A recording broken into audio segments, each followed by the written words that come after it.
Louvado seja Deus pela sua presença. Que você sinta-se bem na casa de seu Pai, pois Ele está te recebendo de braços abertos, porque Ele te manteve com vida e com saúde por mais um dia.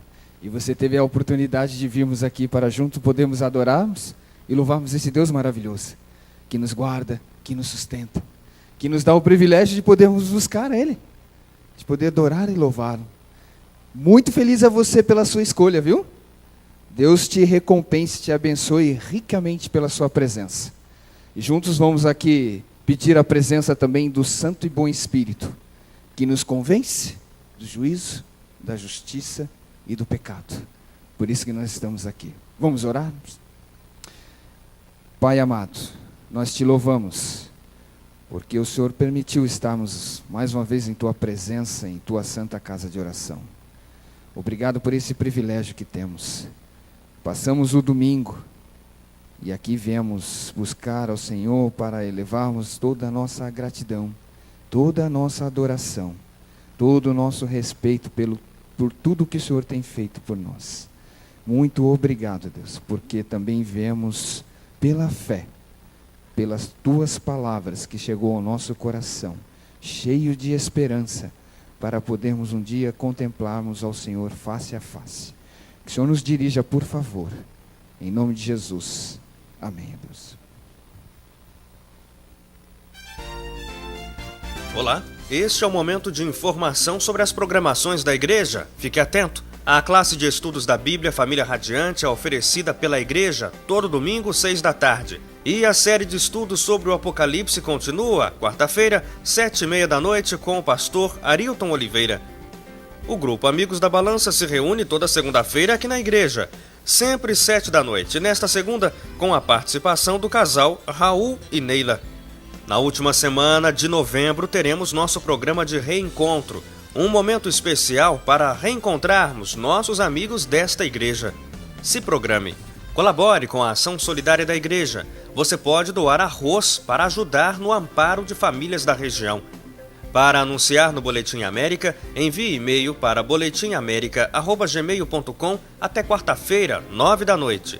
Curta nossa página em facebook.com/Adventistas Jardim América e visite nossa página na internet www.iasdjardimamerica.com.br.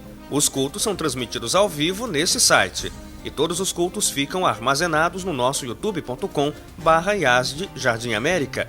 Obrigado pela sua atenção.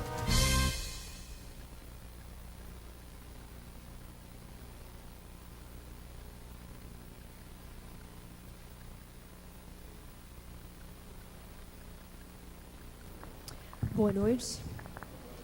Que prazer estarmos juntos aqui uma vez mais para louvar o nosso Deus. Amém? Vamos começar louvando com o hino 70, porque Ele vive.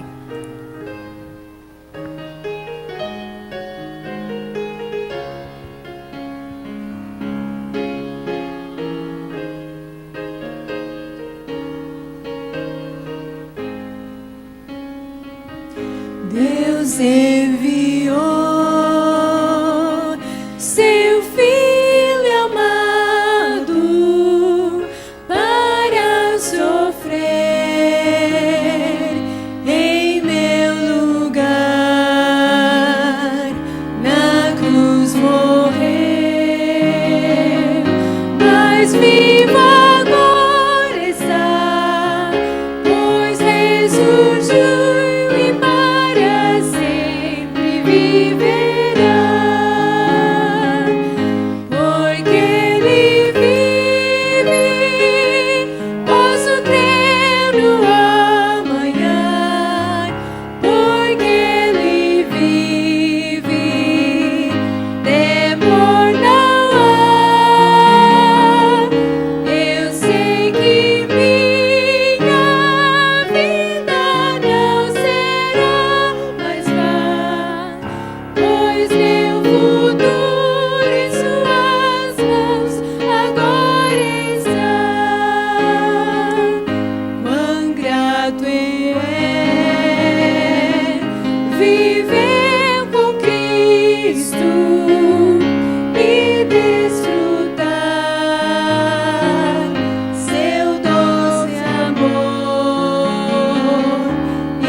Vamos ficar em pé para cantar o hino para começar este culto. O hino 164, 164.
Esse lindo hino, né? Falando que o ouro na chama duplica o seu valor.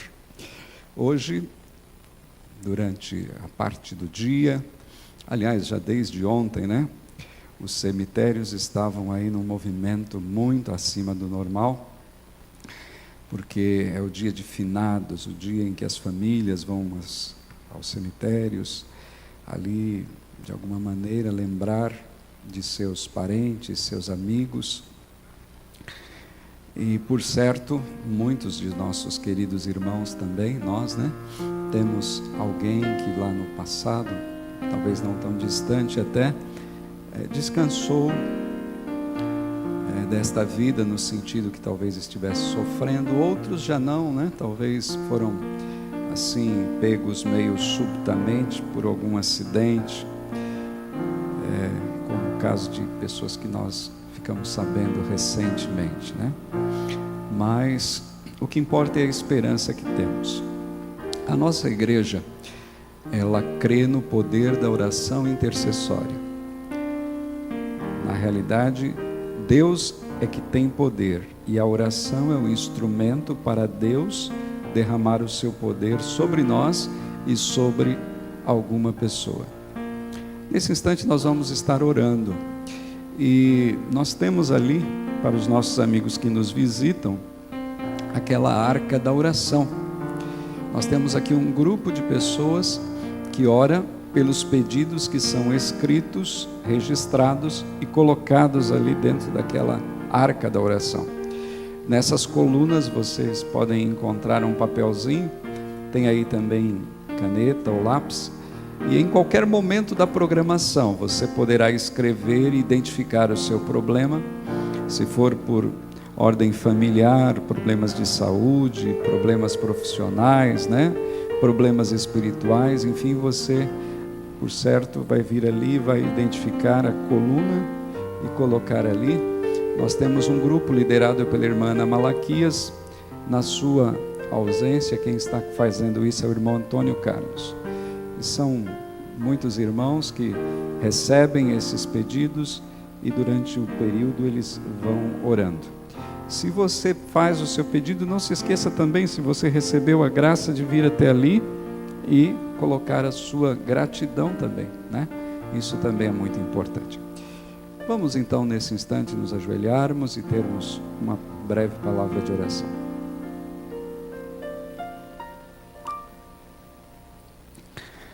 Grande e eterno nosso Deus e nosso Pai, agradecemos a Ti pela oportunidade de estarmos na Tua casa mais uma vez. O primeiro dia da semana já se vai e nós estamos aqui porque reconhecemos que é muito oportuno aproveitarmos cada momento que temos para termos comunhão com os nossos irmãos e também para Te adorarmos em espírito e em verdade. Cremos que muitos aqui, por certo, nesse instante, traz dentro do seu coração um pedido, uma necessidade, um anseio, uma ansiedade. E nesse instante, obedecendo à ordem de Cristo, nós queremos colocar os nossos fardos, temores, angústias, problemas aos pés de Cristo para trocar por um fardo mais leve. Queremos e precisamos também que o Senhor atue na vida de nossos queridos que aqui estão e também daqueles que dentro da arca da oração tem ali os seus pedidos. O Senhor sabe o que nós carecemos, quais são as nossas necessidades, dos nossos conhecidos, dos nossos queridos e familiares. Mas é muito importante nós reconhecermos que quando nós suplicamos, nós estamos reconhecendo primeiro que dependemos de Ti. Segundo, que o Senhor é poderoso para resolver todos os nossos problemas. E depois, cremos que o Senhor nos ama e que está interessado em agir e atuar. Por isso nós cremos que nesse instante a Tua mão poderosa vai alcançar a cada pessoa que aqui está e também as pessoas que têm o seu nome escrito ali. Que o Senhor atue na vida tanto nossa como destas pessoas, de tal maneira fazer por nós aquilo que nós nem sabemos pedir. Cremos que das Tuas mãos há de vir sempre o que é melhor para a nossa vida. Por isso que nós confiamos que o Senhor já está atendendo e atuando na nossa vida e também na vida dessas pessoas. Te pedimos o perdão para os nossos pecados, para que não haja nesse instante nenhuma separação entre nós e Ti, para que o Teu Santo Espírito venha atuar de maneira plena na nossa mente ao estudarmos a Sua palavra. Abençoe o pastor José Edilson para que ele seja um mensageiro, o porta-voz do céu, trazendo uma mensagem do Teu coração para o nosso coração.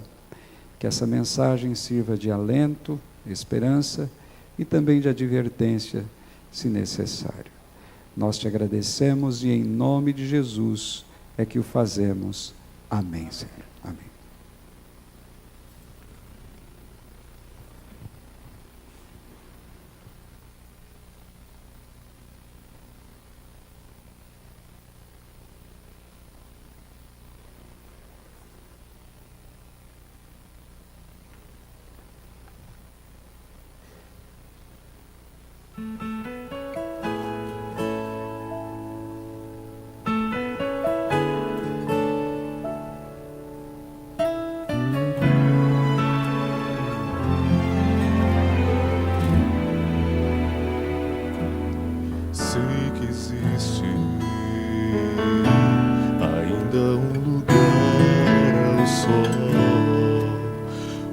lugar aconchegante, de um bem-estar apaixonante para eu estar.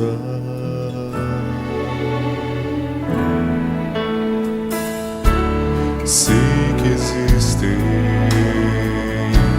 diversas pedras no caminho e muralhas impedindo a passagem,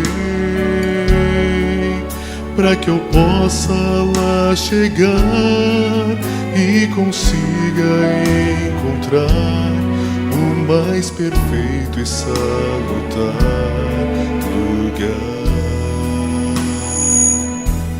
No coração do Pai há tanto espaço e cabe tanta gente em seu abraço. Não poderia haver lugar melhor para se estar. O coração do Pai é um abrigo, escudo protetor contra o perigo, e nele cabe até aquele que o rejeitou. No coração do Pai existe meu nome escrito, esculpido.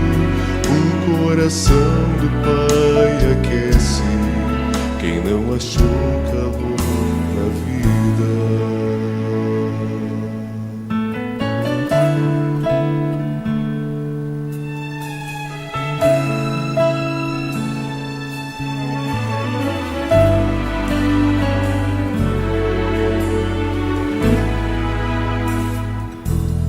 Eu encontro alento sempre neste espaço, neste meu esconderijo, aonde em crise me dirijo pra sós ficar.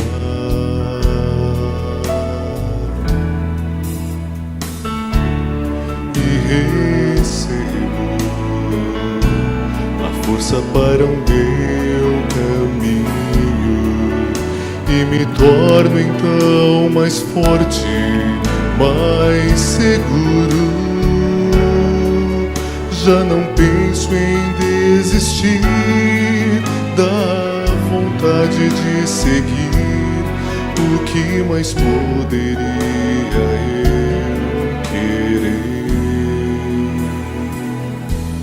No coração do Pai há tanto espaço e cabe tanta gente em seu abraço. Não poderia haver lugar melhor para se estar. O coração do Pai é um abrigo, escudo protetor contra o perigo, e nele cabe até aquele que o rejeitou. No coração do Pai existe meu nome escrito, esculpido. O coração do Pai aquece quem não achou calor na vida. O coração do Pai aquece, Ele te envolve, Ele te acolhe, Ele te faz bem. No coração do Pai existe meu nome escrito, esculpido. O coração do Pai aquece quem não achou calor na vida. O coração do Pai aquece quem não achou calor na vida.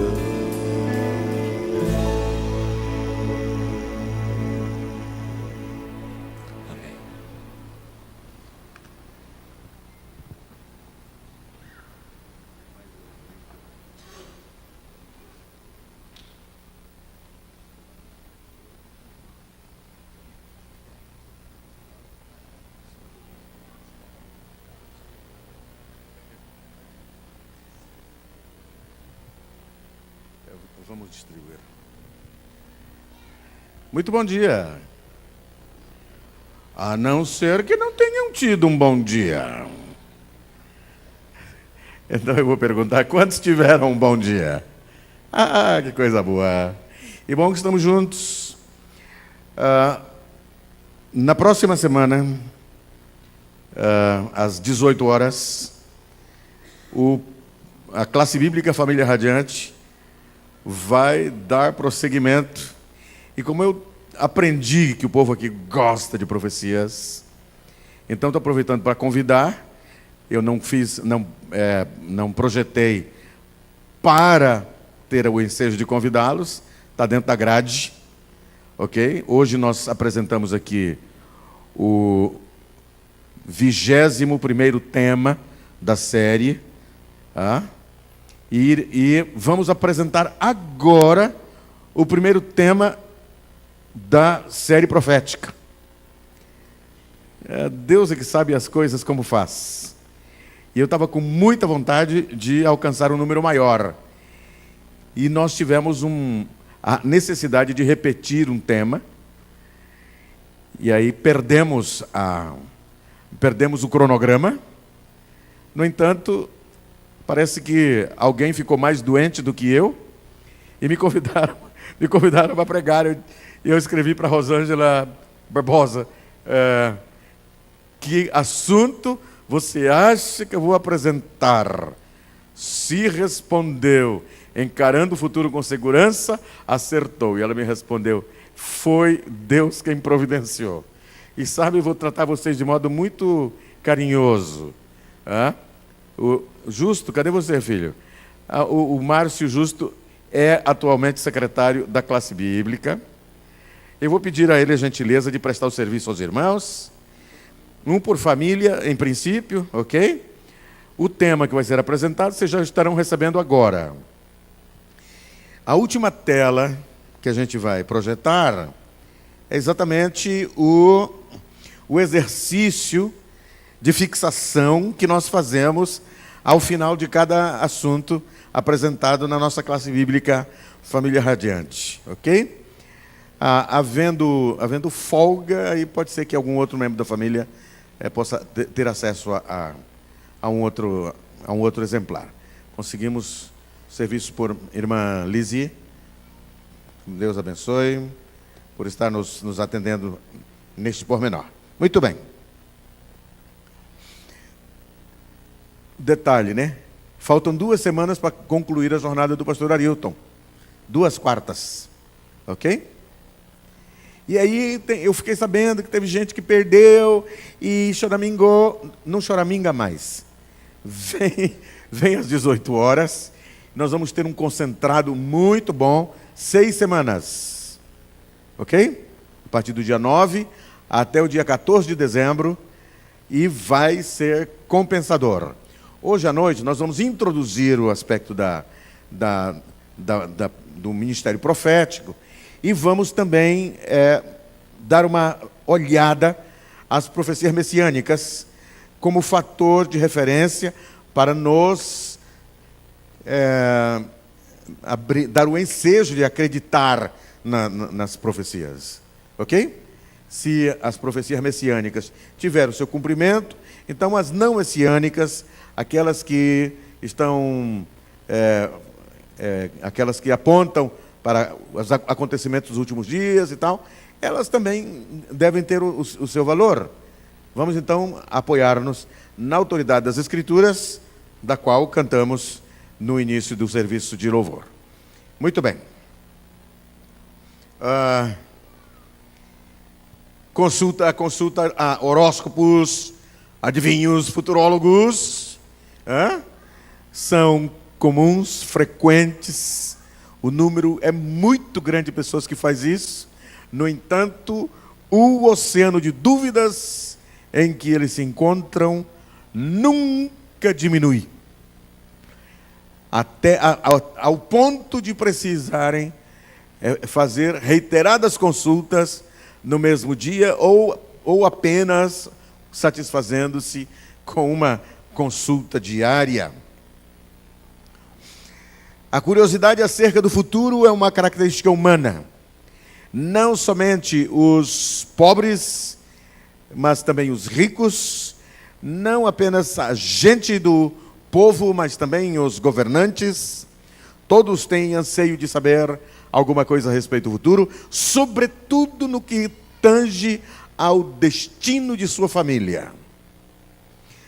Na noite de domingo, na tarde de domingo que vem, nós vamos estudar uma pedra no caminho. E que é a partir exatamente das cogitações de um governante sobre o seu futuro, o futuro dos seus, o futuro do seu reino, do seu governo. Que será que está reservado à minha família e à sua? Pobres, ricos, adultos e jovens, todos deveriam conhecer o futuro. Aliás, o futuro está ao alcance das nossas mãos, porque ele está revelado nas Sagradas Escrituras. Vamos ler juntos, vocês e eu? Lembrai-vos das coisas passadas. Eu não estou ouvindo vocês. Lembrai-vos das coisas passadas, da antiguidade, que eu sou Deus e não há outro. Eu sou Deus e não há outro semelhante a mim, que desde o princípio anuncio o que há de acontecer, e desde a antiguidade as coisas que ainda não sucederam, que digo, o meu conselho permanecerá de pé, farei toda a minha vontade.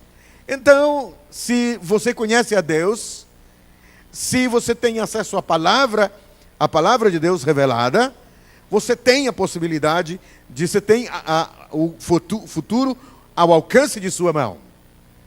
A palavra de Deus lhe coloca nessa condição privilegiada a de conhecer o futuro. Até porque o Deus, autor das Escrituras, ele tomou providências para ser conhecido e seus pensamentos, seus propósitos, seus projetos, se fossem também conhecidos de suas criaturas. E veja bem, Deus não apenas prevê, ele pode e intervém na história. Deus não deixa as coisas irem acontecendo livremente, como se ele não tivesse nada a ver com o assunto. Lembro-me de um amigo maranhense que, para descrever o caos, fez uma afirmação negativa sobre a ação criadora de Deus. Diz que o ambiente estava como Deus criou batata. E não é bem assim, não. Quantas variedades de batatas vocês conhecem? Então, certamente, uma inteligência superior estabeleceu as variedades, criou as variedades, estabeleceu os tempos de produção destas e daquelas, as nuances de sabor. E pode ser que você goste de uma e não goste da outra. Tem gente aqui que gosta, entre os tubérculos, gosta das cenouras. Outros gostam das beterrabas. Outros apreciam a batata doce. Outra, a baroa. E por aí vai. E tem gente que não tolera nenhuma dessas que eu mencionei. Só aquela que eu não mencionei é que gosta. Deus é de uma riqueza tão infinita nas suas provisões. Eu tenho uma tia que só gosta de laranja azeda. E eu conheço gente que detesta frutas azedas. Aliás, por falar em frutas azedas, delas eu prefiro os cajus. Eu gosto de caju doce, mas o azedo tem um acento especial para mim. Quem os fez?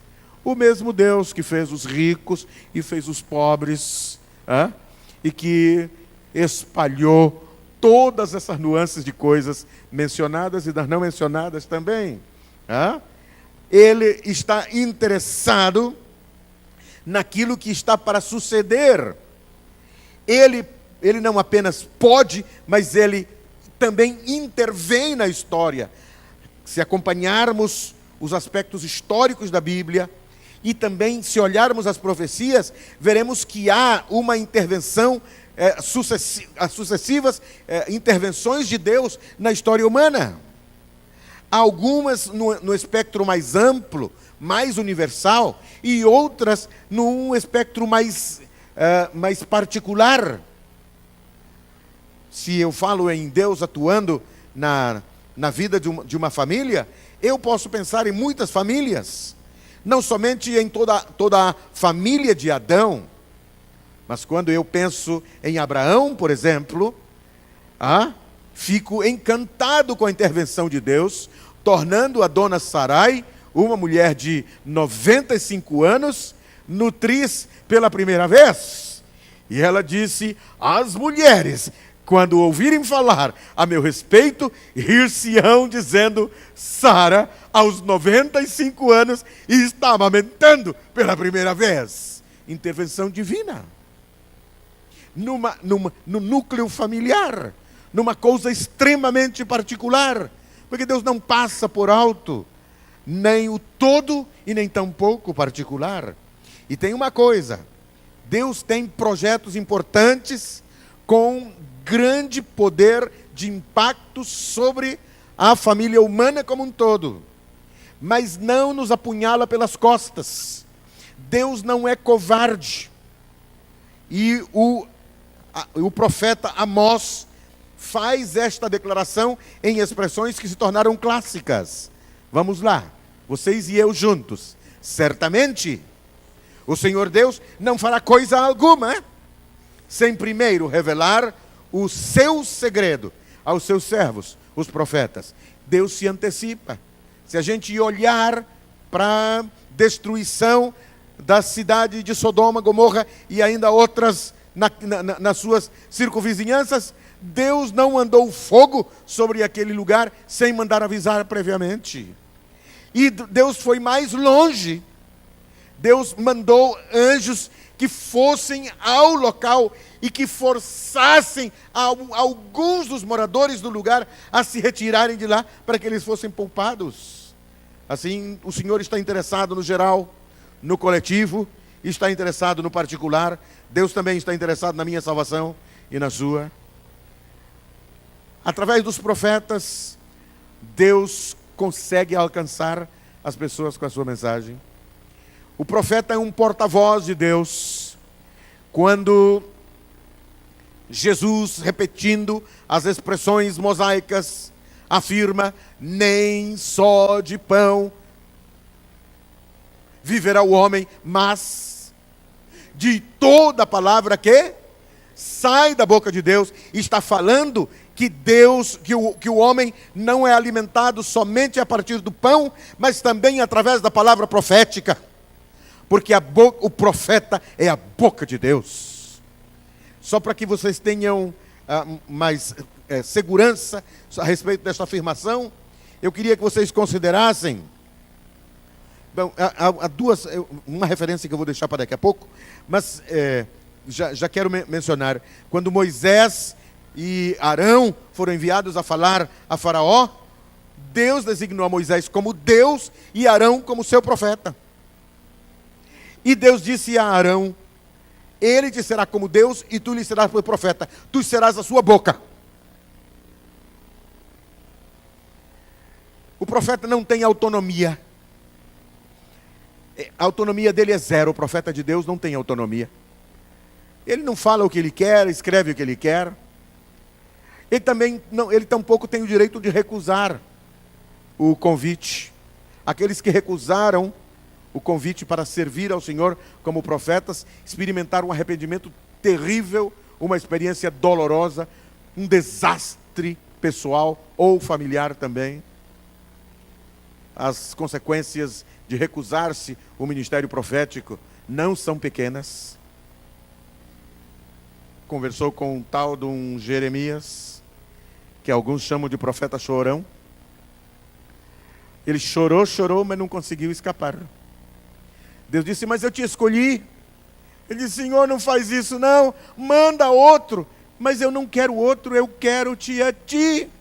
Mas Senhor, eu sou novo demais.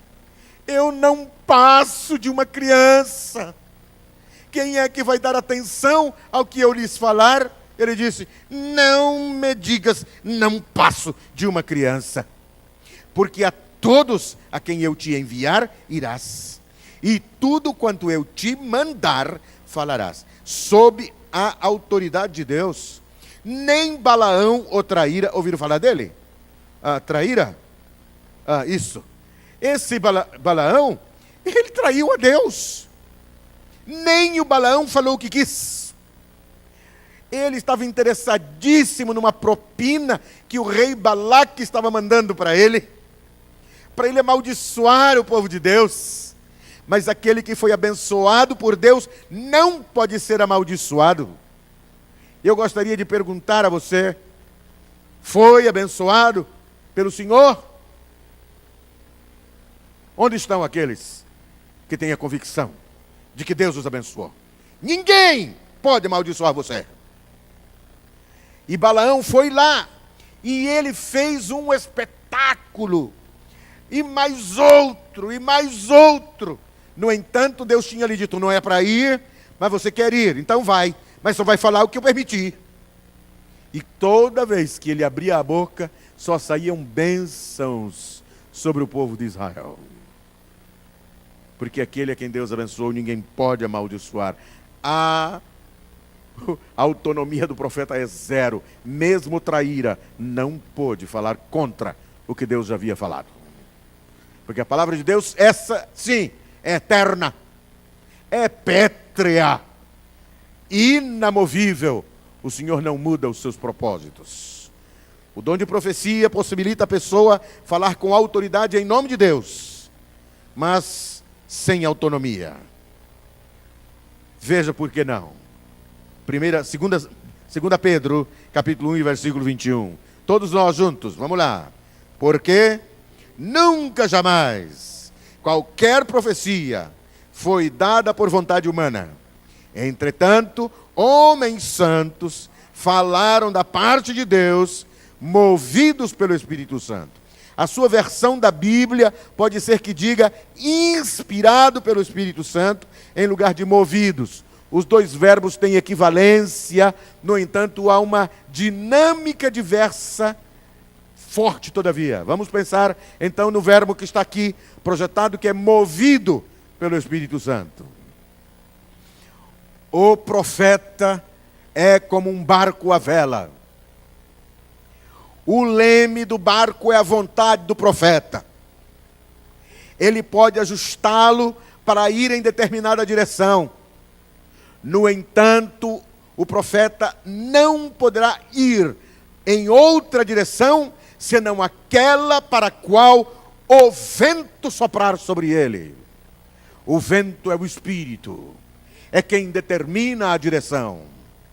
E vocês ouviram falar que ventos contrários trouxeram navegadores europeus às terras brasílias, quando eles pretendiam dirigir-se às Índias. O vento é que é o motor. O Espírito é quem determina a direção. E o profeta não pode escolher a direção que quiser. Assim tem a dinâmica do Espírito soprando na vela do barco, que é o profeta. Mas o verbo inspirar vem do latim inspiro. Quando a gente espirra, é uma confusão, não é? Quando a gente expira, é tudo muito mais claro, né?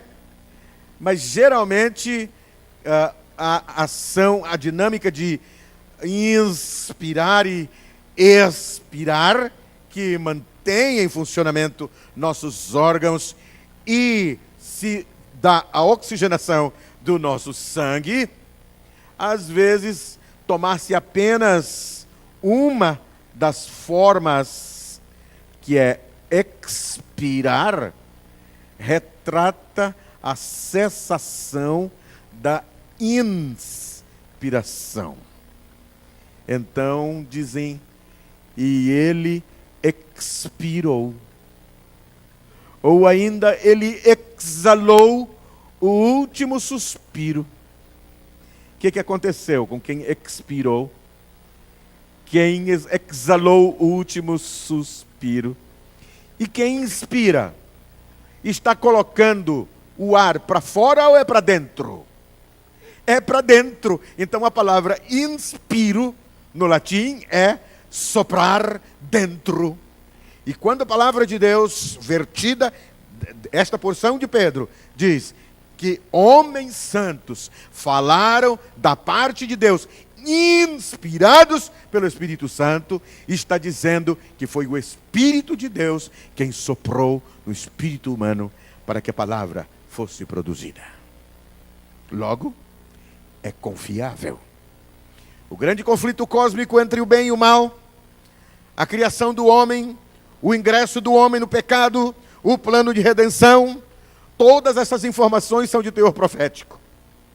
Tenha em conta, por favor, que Moisés não estava junto com Deus quando essa terra foi criada.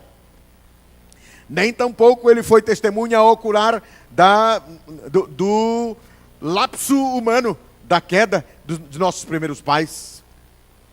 Apenas para ilustrar, são informações que ele recebeu de Deus através do dom profético. Mas há outras coisas mais, tais como o plano de redenção e ainda muito mais. Há duas teorias que são excludentes, mas que estão sendo disseminadas por aí sobre como as Escrituras tiveram sua produção. Aqueles que acreditam na teoria da intuição, ou teoria do encontro. Essa teoria é muito bacana.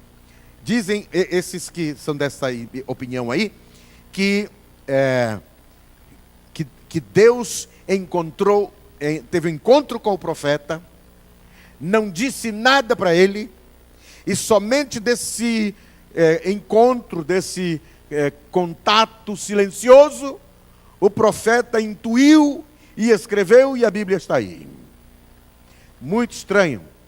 Como é que eu encontro com alguém que não diz nada e depois eu afirmo que tais e tais coisas são de orientação, de disposição daquele com quem me encontrei. A outra teoria é a teoria do ditado, de que Deus, o profeta, era um mero copista e Deus foi ditando letra por letra, palavra por palavra. Essa também não se sustenta. Até porque se Deus ditou o texto todo, ele teria que ter um padrão de estilo. E à medida em que a gente vai lendo diferentes livros da Bíblia, vai percebendo variações de estilo. Os estilos, portanto, são peculiaridades daqueles que escreveram. No primeiro tema que nós fizemos, dessa jornada, fizemos a afirmação de que a Bíblia teve 40 escritores, atenção, 40 escritores, mas somente um autor. E quem é o autor? O Espírito Santo de Deus é o autor. E ele recorreu a 40 homens para colocar este documento precioso nas nossas mãos. Muito bem. Também, se fosse factual, fosse verdadeiro, que Deus ditou, não poderia haver qualquer dificuldade para se entender nada. E de vez em quando a gente se depara com uma dificuldadezinha aqui e ali, e dificuldades muitas vezes geradas pelo processo mecânico, pelo ato de escrever. E aí uma letra não ficou bem clarinha, não ficou bem definida. Eu, de vez em quando, menciono minha avó materna. Ela não sabia ler nem escrever, e não sei por que bateu na cabeça dela de querer me ensinar a escrever. Então ela esmagava a minha mãozinha dentro da mãozona dela, eu segurando o lápis, ia desenhando letras. Então você sabe qual foi o resultado, né? Agora, quando eu escrevo, é a mesma coisa que ela. A hora que eu estou escrevendo, a gente mesmo, eu e o pai, sabemos. Depois, eu tenho dificuldade para saber. Talvez ele ainda saiba. E é claro que esse tipo de dificuldade, quando se escreve à mão, pode suceder. os contornos de determinada letra. O indivíduo prefere desenhar mais deitadinho, mais em pezinho, mais magrinho, mais gordinho.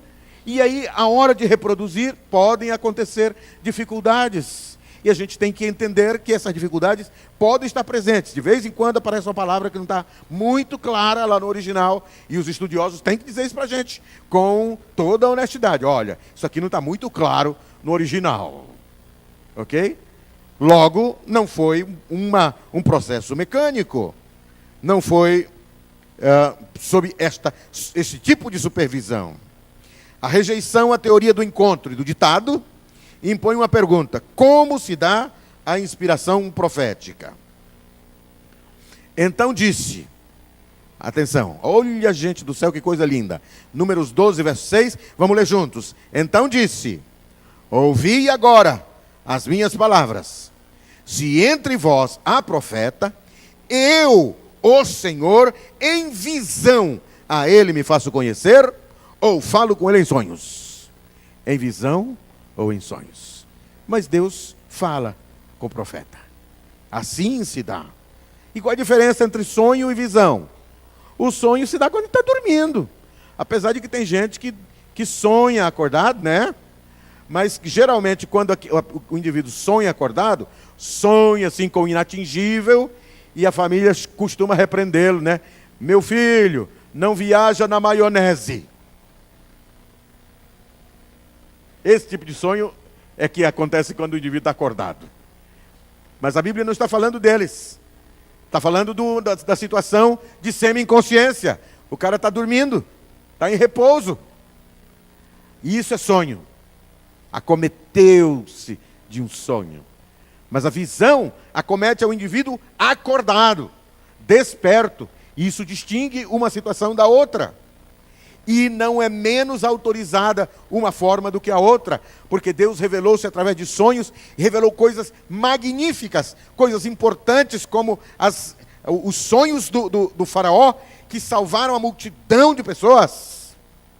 Ou ainda o sonho de Nabucodonosor, que abriu a revelação sobre coisas daqueles dias até os últimos dias, através de sonhos.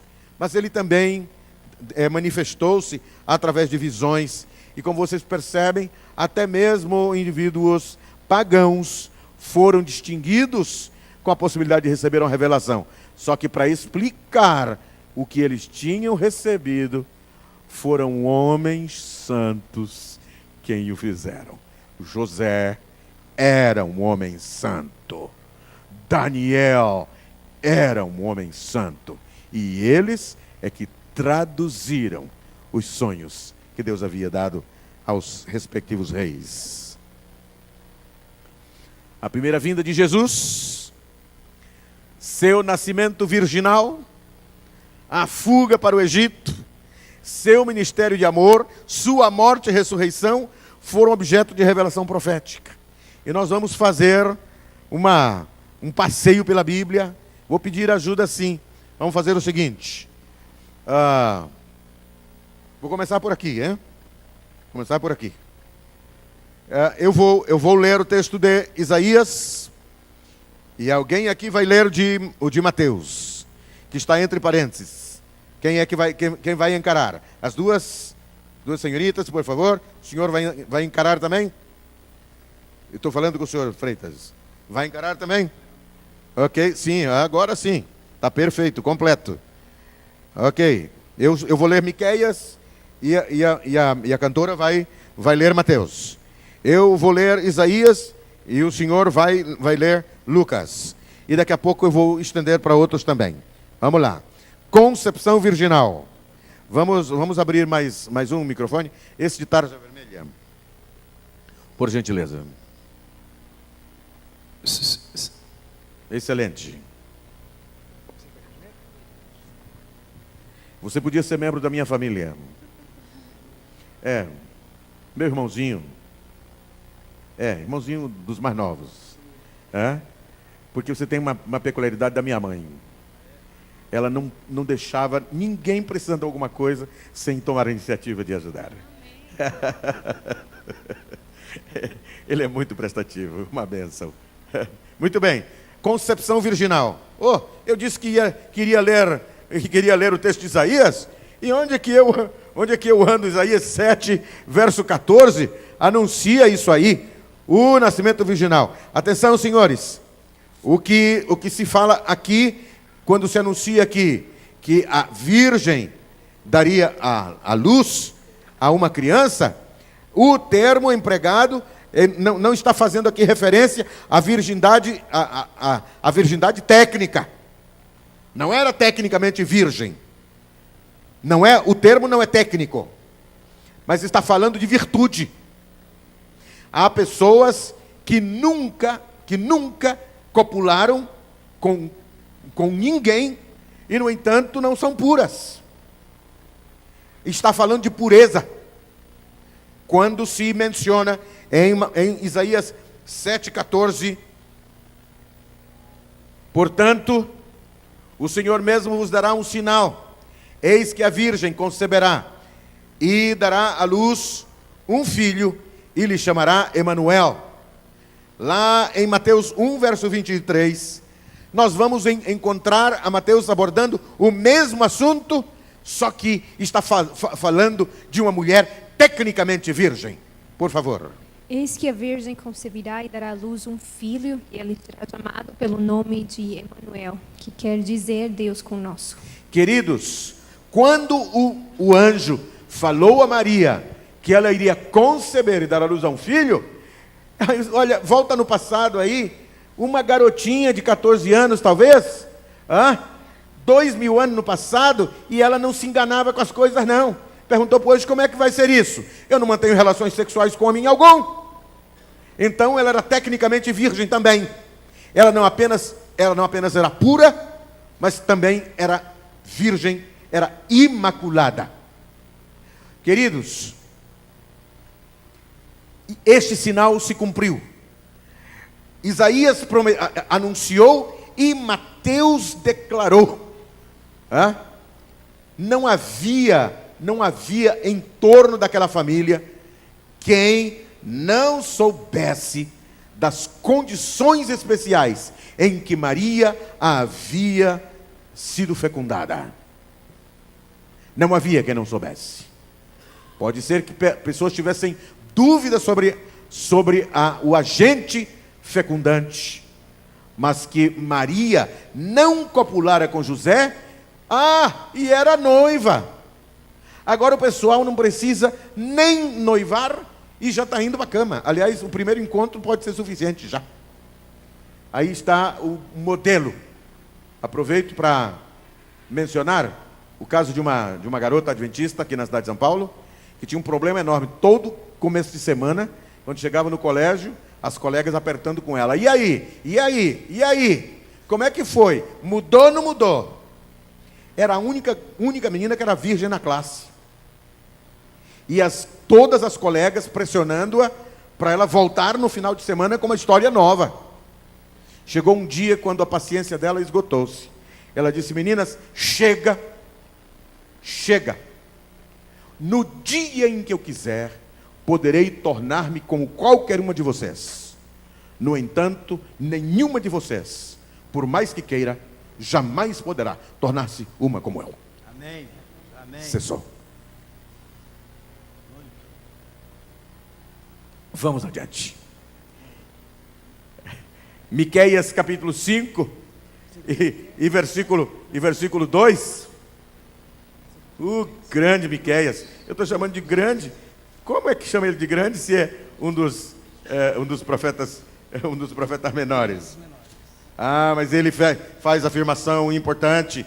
Miqueias 5:2 diz assim: e tu, Belém Efrata, pequena demais para figurares como grupo de milhares de Judá, de ti me sairá o que há de reinar em Israel, e cujas origens são desde os tempos antigos, desde os dias da eternidade. Olha aí, minha gente, alguma coisa como 500 anos antes, o anúncio do nascimento virginal fora feito 700 anos antes. O local de nascimento, 500 anos antes. E agora o que declara Mateus 2, 4 a 6.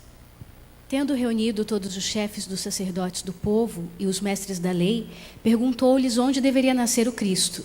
E eles responderam: em Belém da Judéia, pois assim escreveu o profeta. Mas tu, Belém, da terra de Judá, de forma alguma és a menor entre as principais cidades de Judá, pois de ti virá o líder que, como pastor, conduzirá Israel, o meu povo. O pessoal sabia que seria em Belém, mas ninguém estava ligando para o assunto.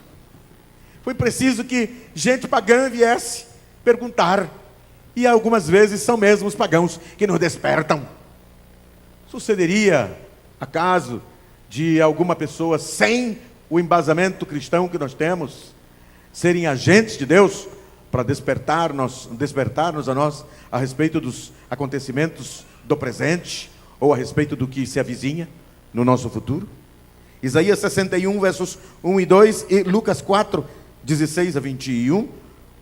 O Espírito do Senhor está sobre mim, porque o Senhor me ungiu para pregar boas novas aos quebrantados.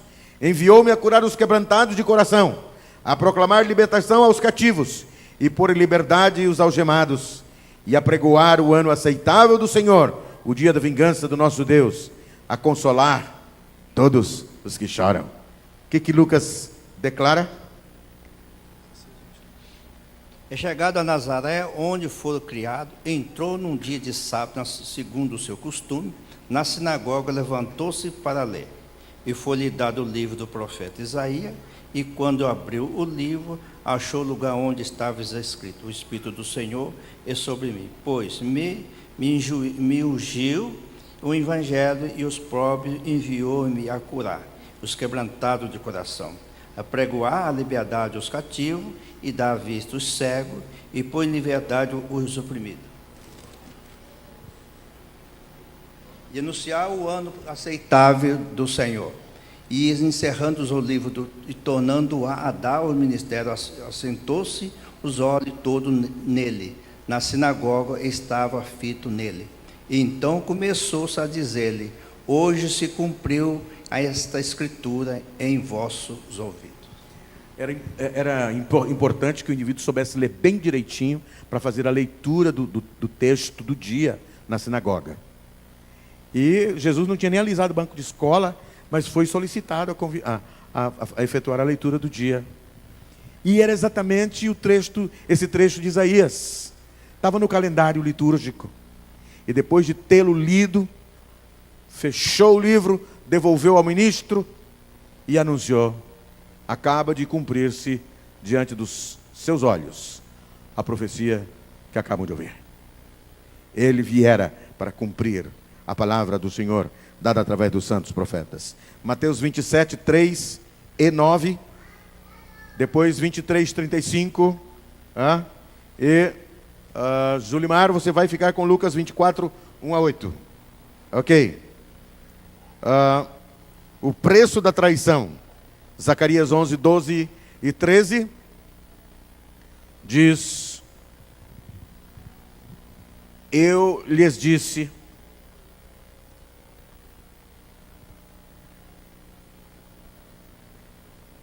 se vos parece bem, dai-me o meu salário, e se não, deixai-o. Pesaram, pois, por meu salário 30 moedas de prata. Então o Senhor me disse: arroja isso ao oleiro. Esse magnífico preço em que fui avaliado por eles. Tomei as 30 moedas de prata e arrojei ao oleiro na casa do Senhor. Há uma referência não apenas ao preço pago, mas também ao descarte das moedas que foram pagas a Judas. E com esse dinheiro comprou-se um lugar para cemitério de desvalidos, Alcedama, campo de sangue. O que diz? Mateus 27, 3 e 9. Quando Judas, que o havia traído, viu que Jesus fora condenado, Foi tomado de remorso e devolveu aos chefes dos sacerdotes e aos líderes religiosos as 30 moedas de prata. Mateus 27, 9 diz: Então se cumpriu o que fora dito pelo profeta Jeremias. Tomaram as 30 moedas de prata, preço em que foi avaliado pelo povo de Israel. Os acontecimentos na cruz, com extrema antecedência, através do Salmo de número 22, versos 16 e 18. Cães me cercam, uma súcia de malfeitores me odeia, traspassaram-me as mãos e os pés. Prossigo, posso contar todos os meus ossos, eles estão me olhando e encarando em mim, repartem entre si as minhas vestes e sobre minha túnica deitam sorte. Por favor, verso 35 de Mateus 27. Depois de o crucificarem, repartiram entre si as suas vestes, tirando a sorte. Isaías 53 apresenta a Jesus como servo sofredor, como nosso substituto no sofrimento, na morte, para que nós pudéssemos ter direito à vida. Isaías 53, versos 9 e 10, seguido de Lucas 24.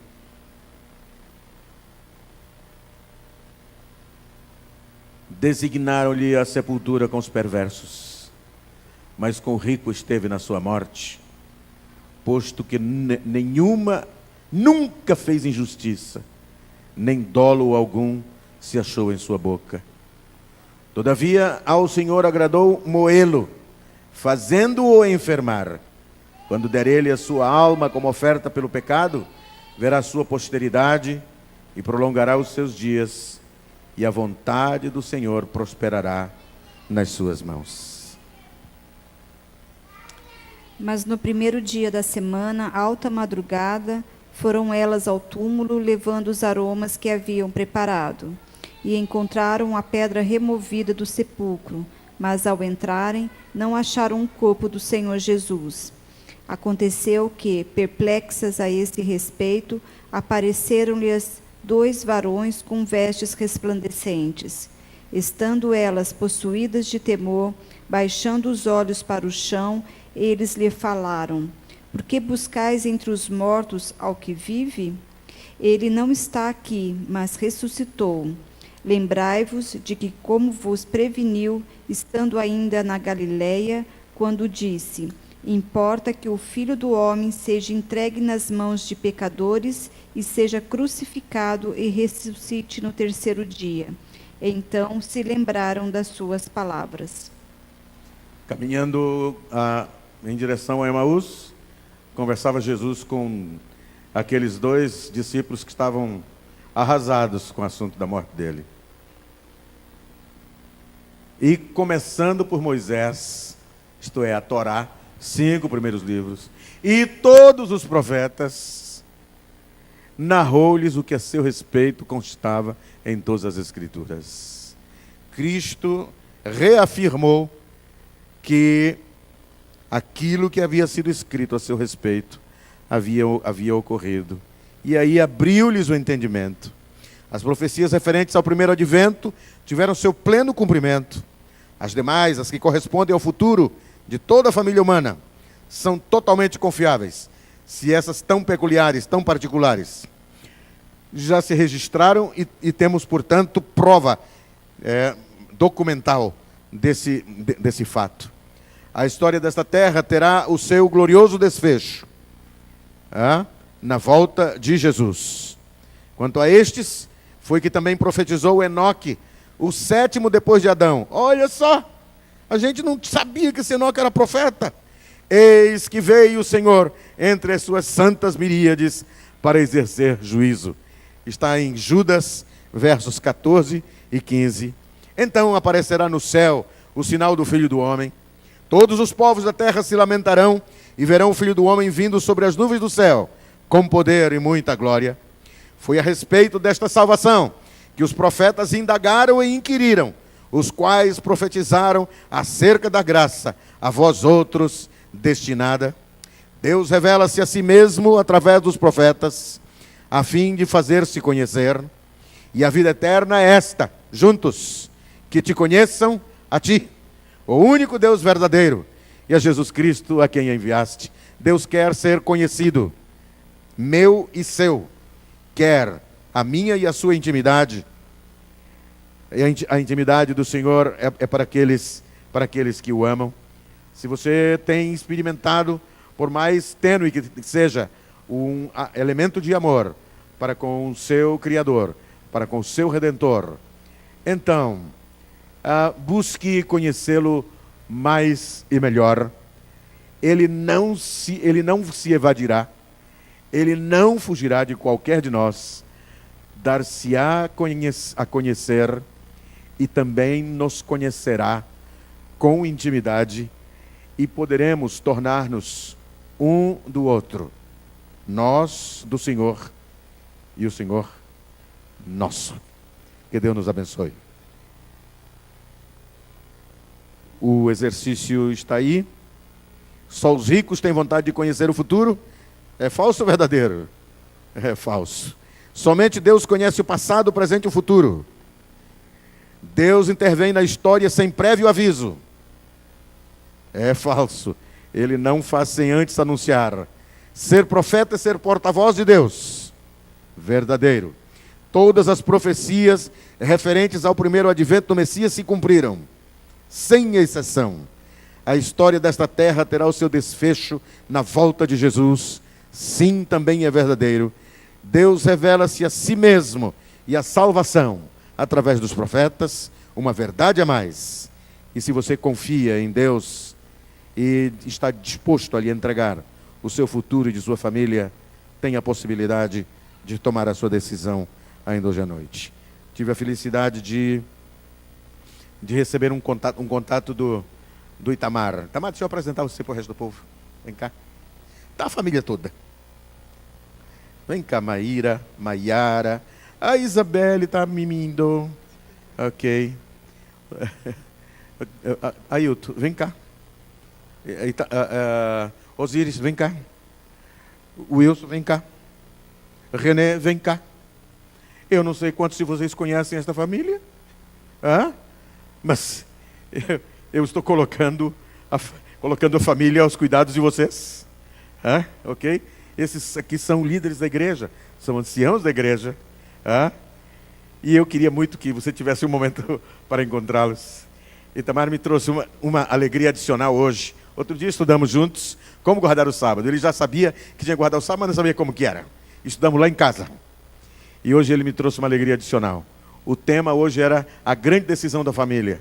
E depois que terminamos, ele disse: pastor, o senhor me deu uma ajuda muito grande. Eu tomei uma decisão muito importante. Ele recebeu a proposta de uma empresa para ganhar o dobro do que está conseguindo ganhar, mas teria que trabalhar aos sábados. E ele decidiu hoje que vai observar o sábado do Senhor. Eu sei que eles já decidiram, todos individualmente, já decidiram, escolheram a Jesus e sua luz como roteiro para a própria existência. Cuidem deles com carinho, por favor.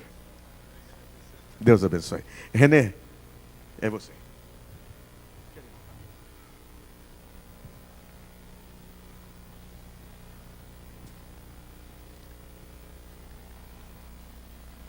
Queridos, que bênção podermos estar aqui nessa noite, desfrutarmos dessa história. Sejam bem-vindos à nossa igreja, sejam bem-vindos ao seio dessa família. E a todos desejamos uma feliz semana. Eu gostaria de reforçar 2 pontos. Temos o impresso do projeto Reencontro. Não se esqueçam de citar quem são aqueles que já estiveram aqui conosco e hoje você sente falta deles aqui. Não esqueça de colocar o seu nome com todos os dados, os seus dados e também daqueles que devem ser alcançados. Ex-adventistas que estão fora da igreja, estão desigrejados, vamos dizer assim. Bonito o termo, né? Não se esqueçam, deem todas as ferramentas possíveis para serem alcançados. Telefone, e-mail, endereço, de alguma forma vai chegar um belo convite. E também, na quarta-feira, a programação com o pastor Arilton, a continuidade da programação com o pastor Arilton. Muito obrigado pela presença de vocês aqui. Nós, de uma forma muito grande, fomos todos beneficiados por essa bela mensagem. Obrigado, pastor Edilson. Vamos nos colocar em pé para uma oração. E ao final o irmão Wilson estará lá para representar o pastor Edilson ao cumprimentá-los à saída. Senhor Deus, maravilhoso Pai que estás nos céus, permite-nos, Senhor, chamá-lo de Papai. Papai do céu, nos dá uma ótima semana. Já começamos bem, tivemos um bom dia, mas queremos uma semana na Tua companhia. Queremos, Senhor, estar nas Tuas mãos. Queremos, Senhor, estar em comunhão contigo. E nos nossos afazeres, nas nossas idas e vindas, nas nossas atividades, te pedimos a Tua guarda, a Tua proteção e a Tua direção. Te pedimos, Senhor, que as decisões tomadas sejam confirmadas por Ti. Que as nossas escolhas sejam dirigidas e guardadas por Ti. Dirige-nos. Abençoe aqueles que não puderam estar aqui. Te pedimos e te agradecemos em nome de Cristo Jesus. Amém. Tenham uma ótima semana.